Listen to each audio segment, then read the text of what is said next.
मुंबई एक ऐसा शहर जहां रात कभी पूरी तरह खत्म नहीं होती। यहाँ रोशनी सिर्फ सड़कों पर नहीं जलती, लोगों की महत्वाकांक्षाओं में भी जलती है। हर दिन हजारों लोग यहाँ आते हैं अपने सपनों के पीछे। कुछ लोग सपने पूरे कर लेते हैं और कुछ लोग उन्हीं सपनों के नीचे दब जाते हैं। लेकिन इस शहर में एक ऐसा आदमी भी था जिसके पास सब कुछ था, पैसा, ताकत, नाम और एक पूरा साम्राज्य। उसका नाम था करण मल्होत्रा। देश की सबसे बड़ी टेक कंपनी का मालिक, बिजनेस मैगजीन का कवर स्टार और निवेशकों का भरोसा। लोग उसे कहते थे यंग बिजनेस किंग। लेकिन हर राजा की तरह उसके पास भी एक राज था। वो खुश नहीं था और शायद उसे खुद भी नहीं पता था कि उसकी जिंदगी का सबसे बड़ा खेल अब शुरू होने वाला है।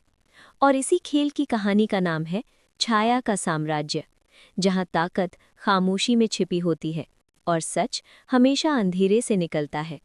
रात के 2 बजे थे। मल्होत्रा ग्लोबल की 60वीं मंजिल पर करण अकेला खड़ा था। उसके सामने पूरा मुंबई शहर चमक रहा था, हजारों रोशनियां, लाखों लोग। लेकिन उसके अंदर एक अजीब सा खालीपन था। वो धीरे से खुद से बोला, लोग मुझे नहीं जानते, मेरे पैसों को जानते हैं। पीछे से उसके पर्सनल असिस्टेंट की आवाज़ आई, सर, कल सुबह आपकी इंटरनेशनल बोर्ड मीटिंग है। करण ने बिना पीछे देखे पूछा, अगर मैं कल ये सब छोड़ दूं तो कितने लोग मेरे साथ रहेंगे? असिस्टेंट चुप था, क्योंकि कभी-कभी कुछ सवालों का जवाब देना आसान नहीं होता। और उसी रात करण ने एक फैसला लिया, एक ऐसा फैसला जो उसकी जिंदगी बदलने वाला था। अगले ही हफ्ते पूरे बिजनेस जगत में एक खबर फैल गई, बिलियनियर करण मल्होत्रा विदेश शिफ्ट हो गए। न्यूज़ चैनल, सोशल मीडिया, हर जगह यही चर्चा थी। लेकिन सच्चाई कोई नहीं जानता था, क्योंकि करण कहीं नहीं गया था, वो यहीं था। लेकिन अब वो करण मल्होत्रा नहीं था, अब वो था करण शर्मा। साधारण कपड़े, साधारण बाइक और एक साधारण पहचान। वो देखना चाहता था क्या कोई उसे उसके नाम के बिना भी स्वीकार करेगा। कुछ दिनों बाद वो एक कंपनी के इंटरव्यू में पहुंचा, मेहरा इनोवेशंस, एक तेजी से बढ़ती टेक कंपनी। और उसकी सीईओ थी आन्या मेहरा। आन्या एक मजबूत लड़की थी, उसने अपनी मेहनत से कंपनी खड़ी की थी। वो तेज दिमाग वाली थी, लेकिन उसके अंदर एक चीज़ बहुत ज़्यादा थी, अहंकार। जब करण इंटरव्यू रूम में गया, आन्या ने उसकी फाइल देखी, फिर करण को ऊपर से नीचे तक देखा। तुम इस कंपनी में काम क्यों करना चाहते हो? करण ने शांत स्वर में कहा, क्योंकि मैं सीखना चाहता हूँ। आन्या हल्का सा हंसी, यहाँ सीखने नहीं, काम करने आते हैं। कमरे में बैठे लोग मुस्कुराने लगे। करण चुप रहा। आन्या ने फिर पूछा, तुम्हें लगता है तुम इस कंपनी के लायक हो?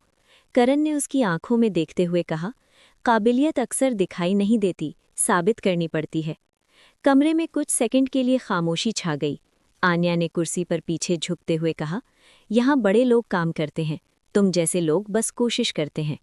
ये करण की पहली बेइज्जती थी, लेकिन उसने कुछ नहीं कहा।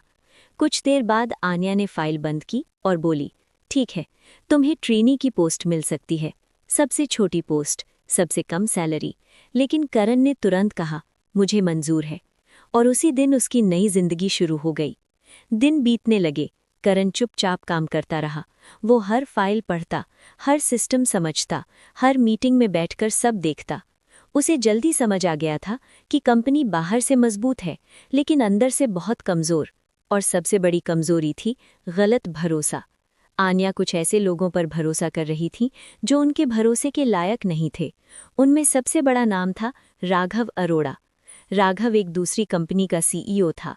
महंगी कार, महंगी घड़ी और उससे भी ज्यादा महंगा अहंकार। उसे लगता था दुनिया उसके पैसों से चलती है। एक शाम कंपनी की बिजनेस पार्टी थी। वहीं पहली बार करण और राघव आमने सामने आए। राघव ने करण को देखा और हंस पड़ा, ये कौन है? किसी ने कहा, नया ट्रेनी है। राघव उसके पास आया और जानबूझकर उसके ऊपर ड्रिंक गिरा दी। ओह सॉरी, शायद तुम ऐसे माहौल के आदी नहीं हो। लोग हंसने लगे। आन्या ने भी कुछ नहीं कहा। करण ने सिर्फ इतना कहा, माहौल बदलते देर नहीं लगती। राघव हंसा, सपने देखना अच्छी बात है। लेकिन करण की आंखों में अजीब सा आत्मविश्वास था। कुछ दिन बाद कंपनी में एक बहुत बड़ी डील आने वाली थी। सब लोग तनाव में थे। करण ने पूरी रात काम करके एक नई स्ट्रैटेजी तैयार की। अगले दिन बोर्ड मीटिंग थी। करण बोलना चाहता था, लेकिन आन्या ने उसे रोक दिया। पहले अपनी औकात देखो। कमरे में सन्नाटा छा गया। करण चुप हो गया। फिर क्लाइंट ने एक मुश्किल सवाल पूछा। कोई जवाब नहीं दे पाया। करण ने धीरे से समाधान बताया। आन्या ने वही दोहराया। डील मिल गई। सबने आन्या की तारीफ की। करण ताली बजाता रहा। लेकिन उस रात उसने कुछ तय कर लिया था। उसे अब समझ आ गया था कि ये सिर्फ एक नौकरी नहीं है, ये एक खेल है, और खेल अभी शुरू हुआ है। अगर आपको लगता है कि करण की कहानी अभी खत्म नहीं हुई है, तो वीडियो को लाइक ज़रूर करें और चैनल को सब्सक्राइब करना मत भूलिए, क्योंकि आगे जो होने वाला है वो इस कहानी को पूरी तरह बदल देगा।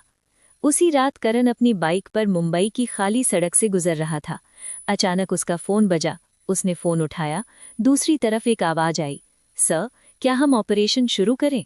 करण कुछ सेकंड चुप रहा, फिर बोला, अभी नहीं, अभी खेल देखना है। उसने फ़ोन काट दिया।